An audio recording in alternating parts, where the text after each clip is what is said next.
ರಾಜಧಾನಿ ಬೆಂಗಳೂರಿನಲ್ಲಿ ಬೆಚ್ಚಿ ಬೀಳಿಸುವ ಘಟನೆ. ಯುವತಿ ಮೇಲೆ ಗ್ಯಾಂಗ್ ರೇಪ್. ಚಲಿಸುವ ಕಾರಿನಲ್ಲೇ ಪೈಶಾಚಿಕ ಕೃತ್ಯ. Gang rape.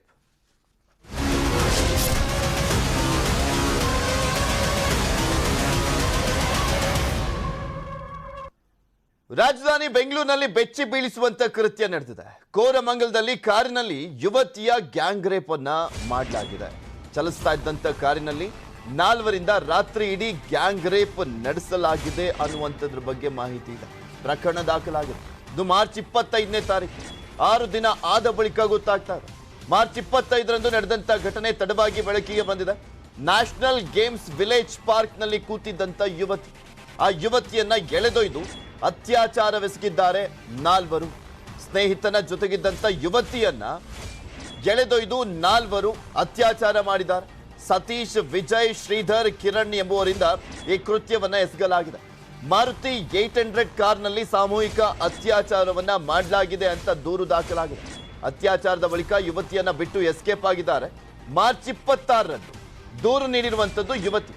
ತನಿಖೆಗೆ ಇಳಿದಿರುವಂತಹ ಪೊಲೀಸರಿಂದ 4 ಆರೋಪಿಗಳನ್ನ ಬಂಧಿಸಲಾಗಿದೆ. ಬೆಂಗಳೂರಿನಲ್ಲಿ ನಡೆದಿರುವಂತಹ ಘಟನೆ ಇದು.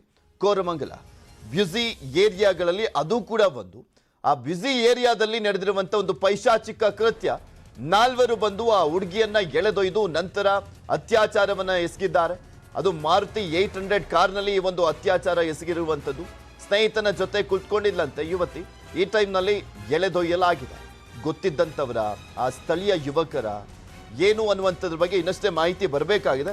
ಆದರೆ ಈ ಒಂದು ಪೈಶಾಚಿಕ ಕೃತ್ಯ ಎಸಗಿದ್ದಂತಹ 4ರನ್ನ ಪೊಲೀಸರು ಈಗ ಆಲ್ರೆಡಿ ಬಂಧಿಸಿದ್ದಾರೆ. ಮಾರ್ಚ್ 25ನೇ ತಾರೀಕು ನಡೆದಿದ್ದಂತ ಒಂದು ಘಟನೆ. ಇವರೆಲ್ಲರೂ ಪರಿಚಿತರಿದ್ದವರು ಆಗಿದ್ದು, ಆ ಪ್ರಕಾರ ಆಕೆ ಆ ಲೇಡಿಯ ಸ್ನೇಹಿತ ಮನೆಗೆ ಹೋಗ್ತಾನೆ. ಬಟ್ ನಂತರ ಅವನು ಯಾರು ಆರ್ಗ್ಯುಮೆಂಟ್ ಮಾಡಿರ್ತಾನೆ ಅವನು ಆಕೆ ಜೊತೆಗೆ ಮಾತಾಡ್ಕೊಂಡ್ಬಿಟ್ಟು ಇನ್ನೊಂದು 2-3 ಜನ ಸ್ನೇಹಿತರಿಗೆ ಅಲ್ಲಿ ಕರೆಸ್ಬಿಟ್ಟು ಇವರೆಲ್ಲರೂ ಕೂಡಿ ಒಂದು ಈ ಮಹಿಳೆಗೆ ಬೇರೆ ಒಂದು ಕಾರಲ್ಲಿ ತಗೊಂಡ್ಬಿಟ್ಟು ಆಕೆ ಮೇಲೆ ಬಲಾತ್ಕಾರ ಮಾಡಿದ್ದು ಆಗಿದ್ದು. ಆ ಪ್ರಕಾರ ಒಂದು ನಾವು ತನಿಖೆಯನ್ನು ರಿಜಿಸ್ಟರ್ ಮಾಡಿದ್ದೀವಿ ಕೋರಮಂಗಲ ಠಾಣೆಯಲ್ಲಿ.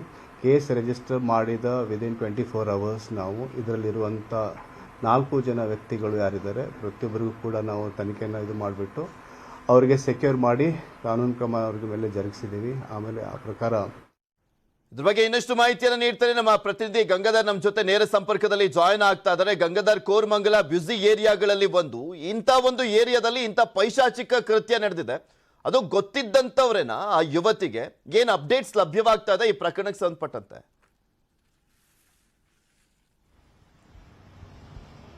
ಪೃಥ್ವಿರಾಜ್, ನಿಜಕ್ಕೂ ಕೂಡ ಇತ್ತೀಚಿನ ದಿನಗಳಲ್ಲಿ ಈ ರೀತಿಯ ಪ್ರಕರಣಗಳು ಹೆಚ್ಚಾಗಿರುವಂತದ್ದು. ಮೊನ್ನೆ ಅಷ್ಟೇ ಕಗ್ಲಿಪುರ ಒಂದು ಠಾಣಾ ವ್ಯಾಪ್ತಿಯಲ್ಲಿ ಒಂದು ಅಪ್ರಾಪ್ತ ಒಂದು ಬಾಲಕಿ ಮೇಲೆ ನಡೆದಿರುವಂತಹ ದೌರ್ಜನ್ಯ ಕೂಡ ನಾವು ಗಮನಿಸಿದ್ವಿ. ಆದ್ರೆ ಇವತ್ತು ಬೆಂಗಳೂರಿನ ಕೇಂದ್ರ ಭಾಗದಲ್ಲಿ ಹಾಡು ಹಗಲೇ ಈ ರೀತಿಯ ಒಂದು ಘಟನೆ ನಡೆದಿರುವಂತದ್ದು ನಿಜಕ್ಕೂ ಕೂಡ ವಿಪರ್ಯಾಸದ ಸಂಗತಿ ಅಂತ ಹೇಳ್ಬೋದು. ಕೋರಮಂಗಲದ, ಅದರಲ್ಲೂ ಸರ್ಕಾರಿ ನೌಕರರಿರುವಂತಹ NGV ಒಳಗಡೆ ಇರುವಂತಹ ಪಾರ್ಕ್ ಅಲ್ಲಿ ಈ ರೀತಿಯ ಪೈಶಾಚಿಕ ಕೃತ್ಯವನ್ನು ನಡೆಸಲಾಗಿದೆ. ಸದ್ಯ ನಾವೀಗ ಆ ಘಟನಾ ಸ್ಥಳದಲ್ಲಿದ್ದೇವೆ. ಇದು NGV ಒಳಗಡೆ ಇರುವಂತಹ ಪಾರ್ಕ್. ಅಂದ್ರೆ 25ನೇ ತಾರೀಕು ಇಲ್ಲಿ ಸಂಜೆ ಸಮಯದಲ್ಲಿ ಯುವತಿ ತನ್ನ ಸ್ನೇಹಿತನ ಜೊತೆ ಇರುವಂತಹ ಸಂದರ್ಭದಲ್ಲಿ ಆ 4 ಯುವಕರು ಬಂದು ಆ ಯುವಕನನ್ನ ಕಳಿಸ್ಕೊಟ್ಟು ಆನಂತರ ಯುವತಿಯ ಮೇಲೆ ಇಲ್ಲಿಂದ ಕಿಡ್ನಾಪ್ ಮಾಡಿ, ಅಂದ್ರೆ ಮಾರುತಿ 800 ಕಾರ್ ಏನಿದೆ ಆ ಕಾರಲ್ಲಿ ಆ ಯುವತಿಯನ್ನ ಕಿಡ್ನಾಪ್ ಮಾಡಿ ಅಲ್ಲಿಂದ ಕಾರಲ್ಲಿ ಕರ್ಕೊಂಡು ಹೋಗಿದ್ದಾರೆ. ಬಲವಂತವಾಗಿ ಆ ಯುವತಿಯನ್ನ ಇಲ್ಲಿಂದ ಕಾರಲ್ಲಿ ಕರ್ಕೊಂಡು ಹೋಗಿ ದೊಮ್ಮಲೂರು, ಇಂದಿರಾನಗರ ಮತ್ತೆ ನೈಸ್ ರೋಡ್, ಆನೇಕಲ್ ಭಾಗದವರೆಗೂ ಕೂಡ ಕಾರಲ್ಲೇ ಆ ಯುವತಿಯ ಮೇಲೆ ಅತ್ಯಾಚಾರ ಮಾಡಲಾಗಿದೆ ಅನ್ನೋದ್ರ ಬಗ್ಗೆ ಗೊತ್ತಾಗಿರುವಂತದ್ದು. ಅತ್ಯಾಚಾರವನ್ನ ಮಾಡಿ ನಂತರ ರಾತ್ರಿ 10 ಗಂಟೆಗೆ ಇಲ್ಲಿಂದ ಆ ಯುವತಿಯನ್ನ ಕಿಡ್ನಾಪ್ ಮಾಡಿರುವಂತದ್ದು. ಆ ಬಳಿಕ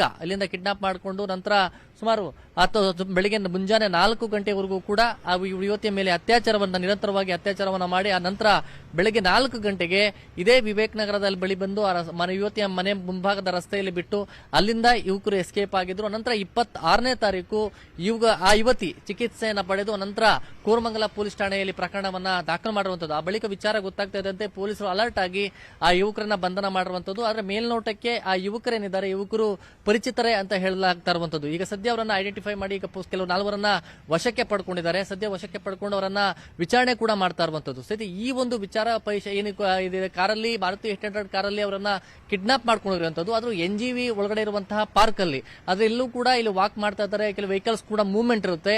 ಆದ್ರೆ ಇಲ್ಲಿಂದ ಅವರು ಕಾರಲ್ಲಿ ಕಿಡ್ನಾಪ್ ಮಾಡಿಕೊಂಡು ಆನೇಕಲ್ ಹೋಗಿ ನಂತರ ರಿಟರ್ನ್ ಆಗಿರುವಂತದ್ದು. ಇಷ್ಟೊಂದು ಆದ್ರೂ ಕೂಡ ಅಂದ್ರೆ ಕಾರಲ್ಲೇ ಮೂವ್ಮೆಂಟ್ ಆಗಿರುವಂತದ್ದು. ಸದ್ಯ ಇಷ್ಟೊಂದು ಜನ ಓಡಾಡುವಂತದ್ದು, ವೆಹಿಕಲ್ಸ್ ಮೂವ್ಮೆಂಟ್ ಇದ್ದಿರುವಂತಹ ಈ ಏರಿಯಾದಲ್ಲಿ, ಈ ಪಾರ್ಕ್ ಒಳಗಡೆ ಮುಂಭಾಗದಲ್ಲಿ ಕೂಡ ಈ ರೀತಿಯ ಘಟನೆ ನಡೆದಿರುವಂತದ್ದು ನಿಜಕ್ಕೂ ಕೂಡ ಇಲ್ಲಿನ ಸ್ಥಳೀಯರಿಗೂ ಕೂಡ ಕೆಲವರಿಗೆ ಯಾರಿಗೂ ಕೂಡ ಮಾಹಿತಿನೇ ಇಲ್ಲ.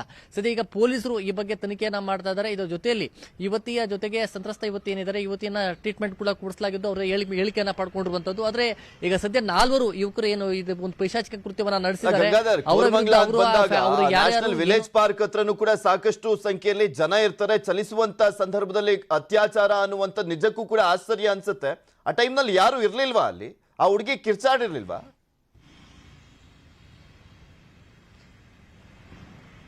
ಎಸ್ ಪೃಥ್ವಿರಾಜ್, ರಾತ್ರಿ ಈ ಘಟನೆ ನಡೆದಿರುವಂತದ್ದು, ಪೊಲೀಸ್ ಪ್ರಕರಣ ದಾಖಲು ಮಾಡಿಕೊಂಡಿರುವಂತದ್ದು ರಾತ್ರಿ 10 ಗಂಟೆಯ ಸಮಯದಲ್ಲಿ ಕಿಡ್ನಾಪ್ ಮಾಡಲಾಗಿದೆ ಅನ್ನೋದ್ರ ಬಗ್ಗೆ ಅಲ್ಲಿ ಉಲ್ಲೇಖವನ್ನ ಮಾಡಿರುವಂತದ್ದು.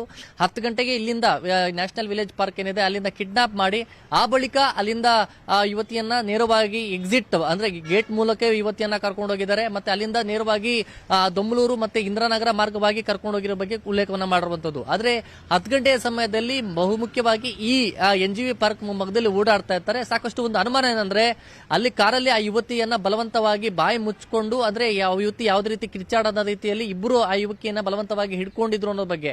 ಹೀಗಾಗಿ ಅವ್ರಿಗೆ ಕಿರ್ಚಾಡಿದ್ರೆ ಯಾರಾದ್ರೂ ಬರ್ಬೋದು ಅನ್ನೋ ನಿಟ್ಟಿನಲ್ಲಿ ಯುವಕರು ಅವರು ಕೂಡ ಆ ಯುವಕಿಯನ್ನ ಬಲವಂತವಾಗಿ ಹಿಡ್ಕೊಂಡು ಇಲ್ಲಿಂದ ಎಸ್ಕೇಪ್ ಆದ್ರು ಅನ್ನೋದ್ರ ಬಗ್ಗೆ ಹೇಳ್ತಾ ಇರುವಂತದ್ದು. ಸದ್ಯ ಈಗ ಅದ್ರ ಬಗ್ಗೆ ಪೊಲೀಸರು ತನಿಖೆಯನ್ನ ಮಾಡ್ತಾ ಇದ್ದಾರೆ. ಯುವತಿ ಕೂಡ ಪೊಲೀಸ್ ದೂರಿನಲ್ಲಿ ಹೇಳಿರುವಂತದ್ದು, ಬಲವಂತವಾಗಿ ನನ್ನ ಬಾಯನ್ನ ಮುಚ್ಕೊಂಡಿದ್ರು, ಹೀಗಾಗಿ ಎಲ್ಲೂ ಕೂಡ ಕಿರ್ಚಾಡೋಕೆ ಆಗ್ಲಿಲ್ಲ ಅನ್ನೋ ನಿಟ್ಟಿನಲ್ಲಿ ಹೇಳಿರುವಂತದ್ದು.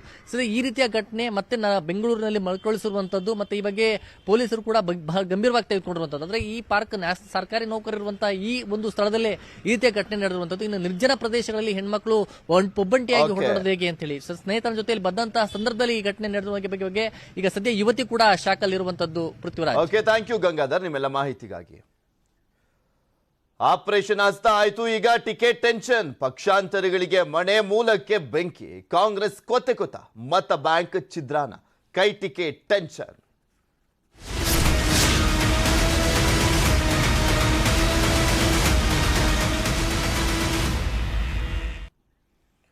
ಗುರುಮಿಠಕಲ್ ಗುಬ್ಬಿ ಕಾಂಗ್ರೆಸ್ನಲ್ಲಿ ಟಿಕೆಟ್ ಟೆನ್ಷನ್ ಶುರುವಾಗಿದೆ.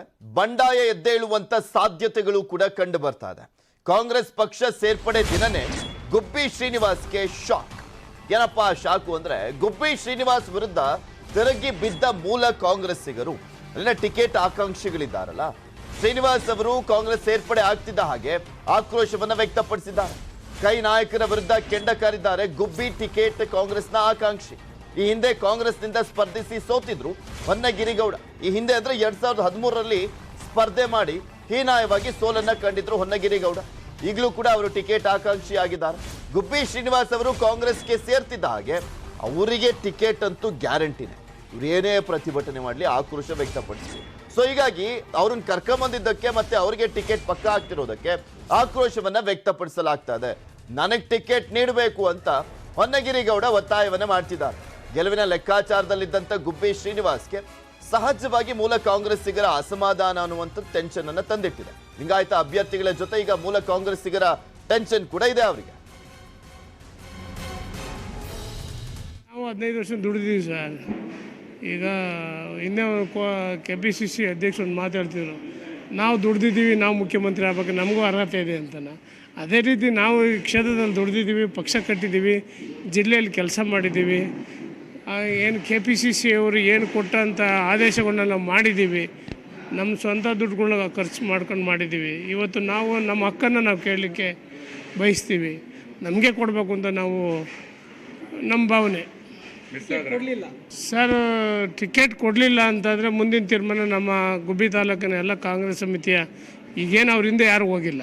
ಈಗ ಅವ್ರು ಬಂದರು ಅಂತ ನಿನ್ನೆ ಇಷ್ಟು ದಿವಸ ಆಗಿರಲಿ ಯಾರು ನಮ್ಮ ಕಾಂಗ್ರೆಸ್ ಸಮಿತಿಯಿಂದ ಗುಬ್ಬಿ ತಾಲೂಕಿನ ಎಲ್ಲ ಮುಖಂಡರುಗಳು ಒಗ್ಗಟ್ಟಾಗಿದ್ದೀವಿ. ಇದುವರೆಗೂ ಯಾರೂ ಹೋಗಿಲ್ಲ.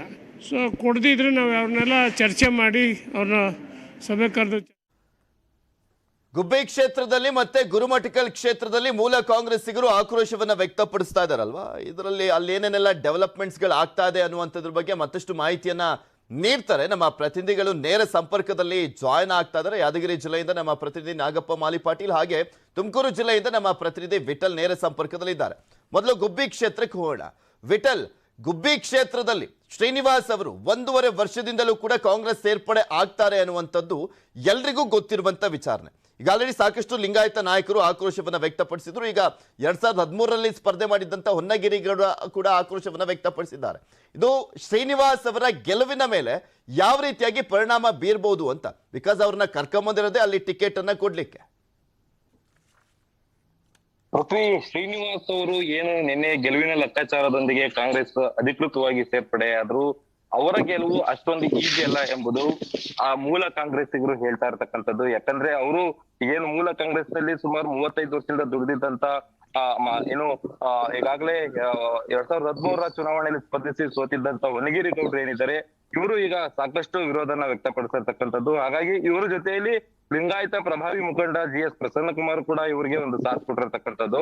ಹೀಗಾಗಿ ಇವರಿಗೆ ಈ ಸರ್ತಿ ಏನು ಇವರು ಅಂದ್ರೆ ಏನು ಆ ಮೂಲ ಕಾಂಗ್ರೆಸ್ ಏನಿದೆ ಅದು 25ರಿಂದ 30 ಸಾವಿರ ಮತಗಳಿದೆ.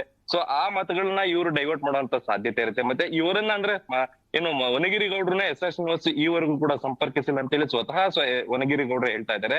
ಸಂಪರ್ಕ ಮಾಡಿ ನಮ್ಮನ್ನ ಕನ್ವಿನ್ಸ್ ಮಾಡಿಲ್ಲ ಅಂತ ಹೇಳ್ತಾ ಇದ್ದಾರೆ. ಮತ್ತೆ ಅದಕ್ಕಿಂತ ಮೇಲಾಗಿ ಏನು ಜಿಲ್ಲಾ ಕಾಂಗ್ರೆಸ್ ಆಗಿರ್ಬೋದು ಮತ್ತೆ ರಾಜ್ಯ ಕಾಂಗ್ರೆಸ್ ಆಗಿರ್ಬೋದು ಯಾರು ಕೂಡ ಇವ್ರನ್ನ ಸಂಪರ್ಕಿಸಿ ಈ ತರದೊಂದು ಪಕ್ಷಕ್ಕೆ ಶಾಸಕರನ್ನ ನಾವು ಬರಮಾಡ್ಕೊಳ್ತಾ ಇದೀವಿ ಅಂತ ಹೇಳಿ ಇವ್ರ ಅಭಿಪ್ರಾಯ ಕೇಳಿಲ್ಲ. ಸೊ ಎಲ್ಲಾದ್ರಿಂದ ಕೂಡ ಒಂದು ಏನು ಹೊನ್ನಗಿರಿಗೌಡ ಟೀಮ್ ಏನೋ ಈಗಾಗ್ಲೇ ಅಸಮಾಧಾನಗೊಂಡಿರ್ತಕ್ಕಂಥದ್ದು. ಮತ್ತೆ 35-40 ವರ್ಷದಿಂದ ಪಕ್ಷನ ಕಟ್ಟೋದಕ್ಕೆ ನಾವು ಬೇಕಿತ್ತು, ಮನೆಯಿಂದ ನಮ್ಮ ಸ್ವಂತ ಹಣವನ್ನ ತಂದು ಸುರಿದು ಕಾರ್ಯಕರ್ತರಿಗೆ ಖರ್ಚು ಮಾಡಿ ಮತ್ತೆ ಪಕ್ಷವನ್ನ ಸಂಘಟನೆ ಮಾಡೋದಕ್ಕೆ ನಮ್ಮ ಶಕ್ತಿ ಬೇಕಿತ್ತು. ಆದ್ರೆ ಈಗ ಟಿಕೆಟ್ ಕೊಡೋ ವಿಚಾರದಲ್ಲಿ ನಮ್ಮನ್ನ ಯಾರನ್ನು ಕೂಡ ಕೇಳಿಲ್ಲ. ಹಂಗಾರೆ ನಾವೇನು ಆ ಕ್ಷೇತ್ರದಲ್ಲಿ ನಮ್ಗೆ ಅಸ್ತಿತ್ವನೇ ಇಲ್ವಾ ಎಂಬುದಾಗಿ ಒಂದು ಪ್ರಶ್ನೆ ಮಾಡ್ತಕ್ಕಂಥದ್ದು. ಮತ್ತೆ ಈ ಒಂದು ವಿಚಾರ SR ಶ್ರೀನಿವಾಸ್ ಅವರು ಪಕ್ಷಕ್ಕೆ ಬಂದಿರೋದು ನಮ್ಮದಂತೂ ತೀವ್ರವಾಗಿ ವಿರೋಧ ಇದೆ. ಹೀಗಾಗಿ ನಾವು ನಮ್ಮ ಕಾರ್ಯಕರ್ತರು ನಮ್ಮ ಶಕ್ತಿ ಏನೆಂಬುದನ್ನ ಮುಂದಿನ ದಿನಗಳಲ್ಲಿ ತೋರಿಸ್ಕೊಡ್ತೀವಿ ಅಂತ ಹೇಳ್ತಕ್ಕಂಥದ್ದು. ಈ ಹಿನ್ನೆಲೆಯಲ್ಲಿ ಏನು ನಿನ್ನೆ ಹಲವು ಲೆಕ್ಕಾಚಾರಗಳೊಂದಿಗೆ SR ಶ್ರೀನಿವಾಸ್ ಕಾಂಗ್ರೆಸ್ಗೆ ಸೇರ್ಪಡೆ ಆಗಿದ್ರು.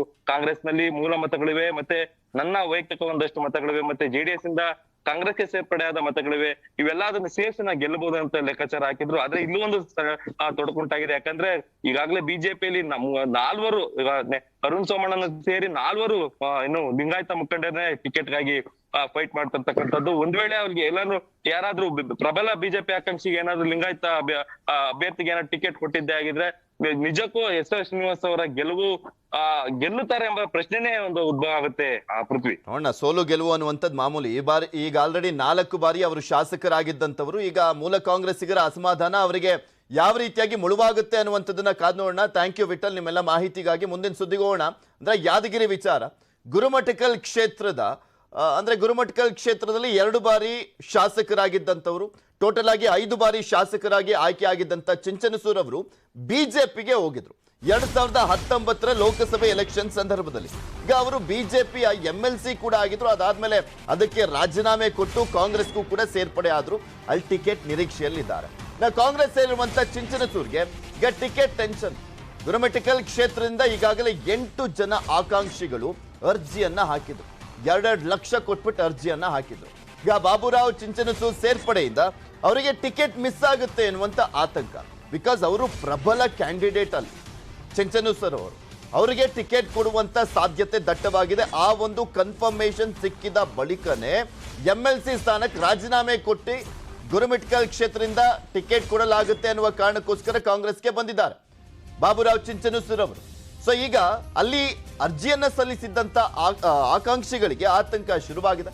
ಖರ್ಗೆ ಕೃಪಕಟಾಕ್ಷದಿಂದ ಚಿಂಚನಸೂರ್ಗೆ ಟಿಕೆಟ್ ಸಿಗುತ್ತಾ ಅನ್ನುವಂತ ಒಂದು ಪ್ರಶ್ನೆ ಕೂಡ ಇದೆ.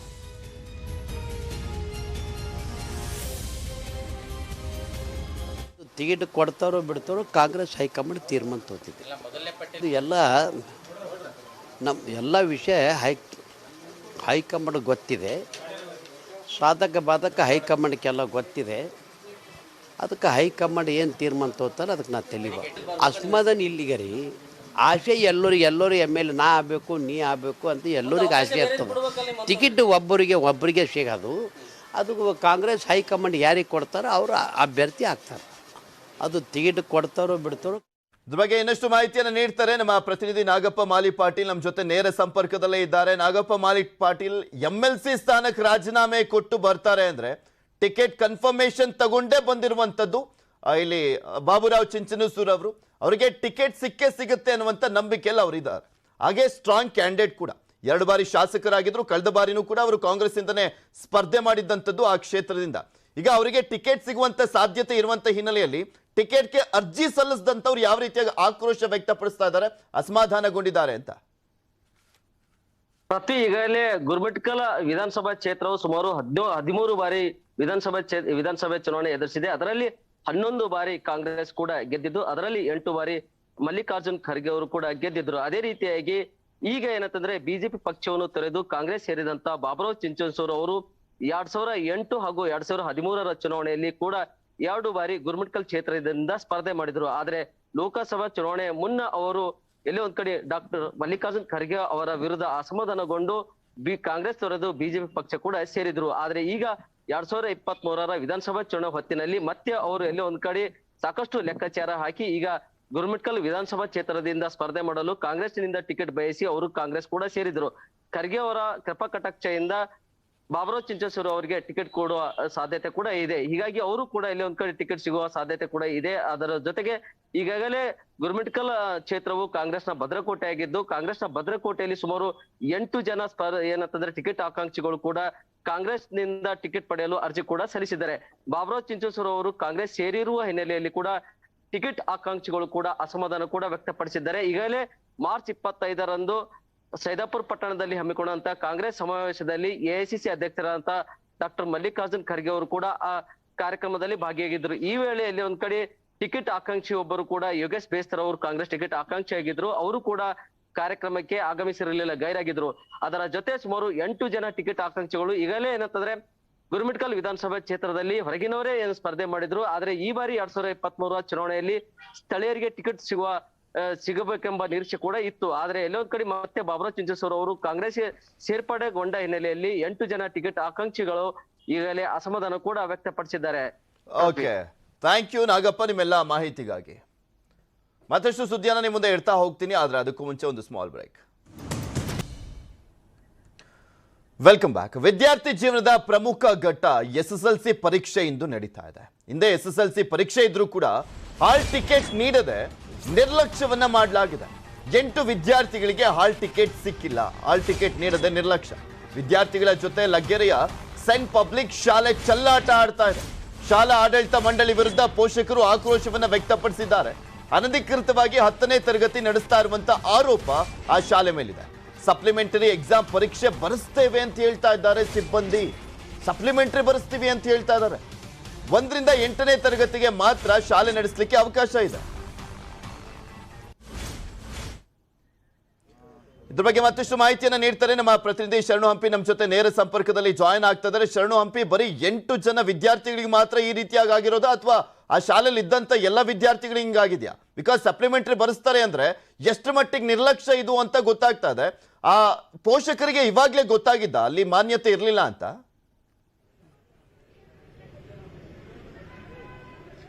ಪೃಥ್ವಿರಾಜ್, ಈಗಷ್ಟೇ ಪೋಷಕರಿಗೆ ಎಲ್ಲ ಮಾಹಿತಿ ಗೊತ್ತಾಗ್ತಿರೋದು. ಲಗ್ಗೆರೆಯಲ್ಲಿರುವಂತಹ ಸೇಂಟ್ ಮೇರಿಸ್ ಪಬ್ಲಿಕ್ ಶಾಲೆ, ಈ ಪಬ್ಲಿಕ್ ಶಾಲೆ ಪರವಾನಗಿ ಇರದೆ 1ರಿಂದ 8ನೇ ತರಗತಿಯನ್ನ ಶಾಲೆ ರನ್ ಮಾಡ್ಲಿಕ್ಕೆ. ಆದ್ರೆ ಇವರು 1ರಿಂದ 10ನೇ ತರಗತಿವರೆಗೂ ಕೂಡ ವಿದ್ಯಾರ್ಥಿಗಳನ್ನ ಇಲ್ಲಿ ತರಗತಿಗಳನ್ನ ತೆಗೆದುಕೊಳ್ತಾ ಇದ್ದಾರೆ. ಪರೀಕ್ಷೆ ಬರೆಯುವಂತ ವಿದ್ಯಾರ್ಥಿಗಳು ಇವತ್ತೇನಿದ್ದಾರೆ 8 ಜನ ವಿದ್ಯಾರ್ಥಿಗಳಿಗೆ ಎಕ್ಸಾಮ್ ಬರೀಲಿಕ್ಕೆ ಅವಕಾಶವನ್ನ ಮಾಡ್ಕೊಡ್ತಿಲ್ಲ. ಇವರು ನಿನ್ನೆವರೆಗೂ ಪೇರೆಂಟ್ಸ್ ಗೆ ಹೇಳ್ತಾ ಇದ್ದಿದ್ದು ಹಾಲ್ ಟಿಕೆಟ್ ಅನ್ನ ಕೊಡ್ತೀವಿ, ಪೂಜೆ ಮಾಡ್ಕೊಡ್ತೀವಿ, ಎಲ್ರಿಗೂ ಕೂಡ ಒಳ್ಳೇದಾಗ್ಲಿ ಅಂತ ಹೇಳಿ. ಇಲ್ಲಿರುವಂತ ವಿದ್ಯಾರ್ಥಿನೂ ಕೂಡ ಇದ್ದಾರೆ. ಯಾಕೆ ನಿಮಗೆ ಹಾಲ್ ಟಿಕೆಟ್ ಕೊಡ್ಲಮ್ಮ? ನಮಗೆ ಅವರು ಹೇಳಿದ್ರು KR ಪುರಂಗೆ ಹೋಗಿದ್ವಿ, ಅಲ್ಲೂ ಸಿಕ್ಕಿಲ್ಲ. ಮತ್ತೆ ಮೈಸೂರು ಅಲ್ಲಿದೆ ಅಂದ್ರು ಮತ್ತೆ ಜೂನಿಗೆ ಬರ್ಸ್ತೀವಿ ಸಪ್ಲಿಮೆಂಟ್ರಿ ಎಕ್ಸಾಮ್ ಅಂತ ಹೇಳಿದ್ರು. ಈಗ ಬರ್ಸಕ್ಕಾಗಲ್ಲ, ಹಾಲ್ ಟಿಕೆಟ್ ಬಂದಿಲ್ಲ. ಅಲ್ಲಿ ಜೂನಿಗೆ ಸಪ್ಲಿಮೆಂಟ್ರಿ ಎಕ್ಸಾಮ್ ಬರೀತಾರಲ್ಲ ಅವ್ರ ಜೊತೆನೆ ಬರ್ಸ್ತೀವಿ ಅಂತವ್ರೆ. ನಮಗೆ ಈಗ ಎಕ್ಸಾಮ್ ಬರಿಬೇಕು, ನಮಗೆ ಭವಿಷ್ಯ ಹಾಳಾಗುತ್ತೆ. ಪ್ಲೀಸ್ ದಯವಿಟ್ಟು ಬರ್ಸಿ, ನಮಗೆ ಮಾಡ್ಕೊಡಿ ಅಂತಾರೆ. ಇಲ್ಲಿ ಹೆಡ್ ಮೇಡಮ್ ಇದ್ದಾರೆ, ಅವ್ರನ್ನು ಕೂಡ ಮಾತಾಡ್ಸೋಣ.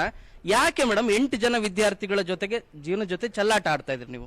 ಸರ್ ಖಂಡಿತ ನಾವು ಮಕ್ಕಳಿಗೆ ಮೋಸ ಮಾಡೋರಲ್ಲ ಸರ್. ನಾವು ಒಂದು ಗುರುವಿನ ಸ್ಥಾನದಲ್ಲಿ ಇದ್ಕೊಂಡು ನಾವು ಯಾವತ್ತೂ ಮಕ್ಕಳಿಗೆ ಮೋಸ. ಮತ್ತೆ ಯಾಕೆ ಎಕ್ಸಾಮ್ ಬರೀತಿಲ್ಲ ಅವರು? ಇದು ನಮ್ದು ಆನ್ಲೈನ್ ನಲ್ಲಿ ಸಬ್ಮಿಟ್ ಮಾಡ್ಬೇಕಾದ್ರೆ ಟೆಕ್ನಿಕಲ್ ಇಶ್ಯೂ ಇಂದ ಪ್ರಾಬ್ಲಮ್ ಆಗಿ ಅದು ಫ್ರೀಸ್ ಆಗ್ಬಿಟ್ಟಿತ್ತು. ಸ್ವಲ್ಪ ಜನದ ಮಾಡಾದ್ಮೇಲೆ ಇನ್ನು 8 ಜನದ ಮಾಡೋಷ್ಟರಲ್ಲಿ ಫ್ರೀಸ್ ಆಗ್ಬಿಟ್ಟಿತ್ತು. ಆಮೇಲೆ ಮ್ಯಾನ್ಯುಯಲ್ ಅಲ್ಲಿ ಮಾಡಿಸೋ ಟೈಮ್ ನಲ್ಲಿ ನಾನು ಪರ್ಸನಲ್ ಆಗಿ ನನಗೆ ಹೆಲ್ತ್ ಇಶ್ಯೂಸ್ ಆಗ್ಬಿಟ್ಟು, ಕಾರ್ ಆಕ್ಸಿಡೆಂಟ್ ಆಗಿ ಶುಗರ್ ಜಾಸ್ತಿ ಆಗ್ಬಿಟ್ಟು, ಕಾಲು ಇನ್ಫೆಕ್ಷನ್ ಆಗ್ಬಿಟ್ಟು ಸ್ವಲ್ಪ ಬೇರೆ ಪ್ರಾಬ್ಲಮ್ ಆಗ್ಬಿಟ್ಟಿತ್ತು, ಕಾಲು ಓಡಾಡಕ್ ಆಗ್ತಾ ಇರಲಿಲ್ಲ ಸರ್.